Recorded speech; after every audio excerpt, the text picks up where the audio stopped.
মা আগে নাকি বউ আগে, এ ব্যাপারে যদি বলতেন, কি আগে, বউ নাকি মা? ইম্পর্টেন্ট একটি বিষয় যে মা আগে নাকি বউ আগে। অধিকারের দিক থেকে মা এক ধরনের অধিকার বহন করে এবং স্ত্রী আর এক ধরনের অধিকার বহন করে। এক কথায় যদি জবাব দিই, দুইজনই আগে। আপনি বলবেন যে এটা তো কোনোভাবে হতে পারে না। শোনেন, যদি আপনার সন্তানের মা হিসেবে আপনি আপনার বউকে দেখেন, তাহলে সে তো কারো না কারো মা, তাই না? আবার আপনি আপনার মায়ের দিকে লক্ষ্য করলে আপনার মায়ের সন্তান আপনি, আর আপনার মা হচ্ছে আপনার বউয়ের শাশুড়ি। তাহলে বউ আগে নাকি শাশুড়ি আগে? তো দুইজনই তো মা, তাহলে অধিকারের দিক থেকে দুইজনই কিন্তু সমান। আমি যে কথা বলতে চাচ্ছি যে শ্বশুর শাশুড়ির খেদমত করা এটা মেয়েদের উচিত, কারণ এটা করলে স্বামীরা খুশি হয়। আর স্বামীকে খুশি করা, তাকে লাইক করা, ভালোবাসা, তাকে প্রায়োরিটি দেওয়া, এটা তো আপনার ইমানি দায়িত্ব। এবং স্ত্রীকে খুশি করা, তাকে প্রায়োরিটি দেওয়া, এটা আপনার ইমানি দায়িত্ব। কোনো মেয়ে যদি তার শ্বশুর শাশুড়ির খেদমত করতে না চায়, হ্যাঁ, তাকে বাধ্যবাধকতা করা দেওয়া যাবে না বা তাকে বাধ্য করা যাবে না, কিন্তু সেই মেয়েকে আমি বলতে চাই, আপনি শাশুড়ি হওয়ার পরে আপনার ছেলের বউ আপনাকে খেদমত করুক, এটা কি আপনি চান না? চান কি চান না বলেন?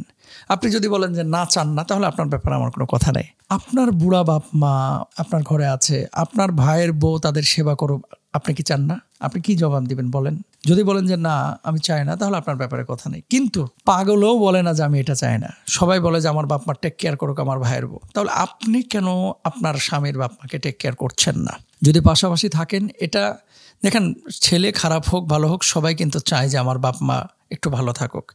আপনি যদি চাকরি বাকরি করেন বাইরে, তাহলে আপনার ভিন্ন কথা, কিন্তু বাড়িতে থাকলে বুড়া বাপ মাকে অনেকে বোঝা মনে করে, অনেক বৌমারা। আপনি যেমনটা এখন করছেন আপনার শ্বশুর শাশুড়ির সাথে, ঠিক আপনার সময়ও আপনার ছেলের বউ এমনই আচরণ করবে। সুতরাং নিজে যদি ভালো কিছু চান ফিউচারে, তাহলে এখন নিজেকে সেভাবে করতে হবে। কথা বুঝতে পেরেছেন? শ্বশুর শাশুড়ির খেদমত করা যদিও ইসলাম পরিপূর্ণভাবে নারীদেরকে দায়িত্ব দেয় নাই, স্বামীর উপরে দায়িত্ব দিয়েছে, কিন্তু আমাদের সময়ের প্রেক্ষাপটে যেহেতু স্বামীরা বাইরে সময় দেয়, স্ত্রীরা ঘরে বেশি সময় দেয়, সেহেতু স্বামীর পছন্দ হচ্ছে তার বাপ মার খেদমত করা, আর স্বামীকে খুশি রাখা যেহেতু এটাও আপনার দায়িত্ব, তাই না? তাহলে স্বামীর এই বাপ মাকে টেক কেয়ার করা, দেখভাল করা, আপনি যেমন আপনার বাড়িতে আপনার ভাইয়ের বউকে দেখতে চান এরকম যে স্বামীর খেদমত করছে, শ্বশুর শাশুড়ির খেদমত করছে, আপনিও করবেন ইনশাআল্লাহ তাআলা। আর যদি খেদমত করেন, লাভটা কি?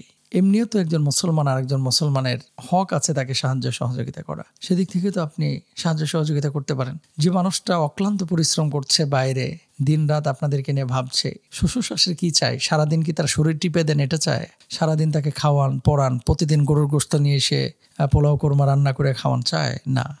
শ্বশুর শাশুড়ি আসলে চায় একটু যত্ন, আর এক্ষেত্রে শ্বশুর শাশুড়ি একটা ভূমিকা থাকা উচিত। অনেক সময় বেটার বউকে, ছেলের বউকে আপনার ভালো চোখে তারা দেখে না, না দেখার কারণে স্ত্রীরা বিরক্ত হয়ে তাদের খেদমত করতে চায় না, এবং অধিকাংশে এমনটাই দেখা যায়। তো শ্বশুর শাশুড়ির খেদমত নেওয়ার মানসিকতা যদি থাকে, তাহলে নিজের মেয়ের মতো তাকে ভালোবাসলেই তো পারেন। তার ভুলগুলো না দেখে, তার বাপের বাড়ি থেকে কি আসলো এগুলো হিসাব করবেন। অনেক বুড়া আছে, এদেরকে আসলে খাটাস বললে ভুল হবে না। মানে বিয়ে করেছে ছেলে মেয়েটাকে, তার ছেলে বিয়ে করেছে, অথচ এই মেয়ের বাড়ি থেকে রোজায় কি এসেছে, কোরবানি ঈদে কি আসলো, রোজার ঈদে কি আসলো, কোন রোজায় কি আসলো, এগুলো লিস্ট করে চাচাই মানে বাড়িতে বসে বসে সারাদিনে ইবলিসগিরি করে। এরকম আছে অনেক চাচা, আল্লাহ হেদায়েত দান করুক। সুতরাং কি পেয়েছেন না পেয়েছেন, তার মেয়েকে আপনার হাতে দিয়ে গেছে, আপনাদের বাড়িতে দিয়ে গেছে, আর কি চান?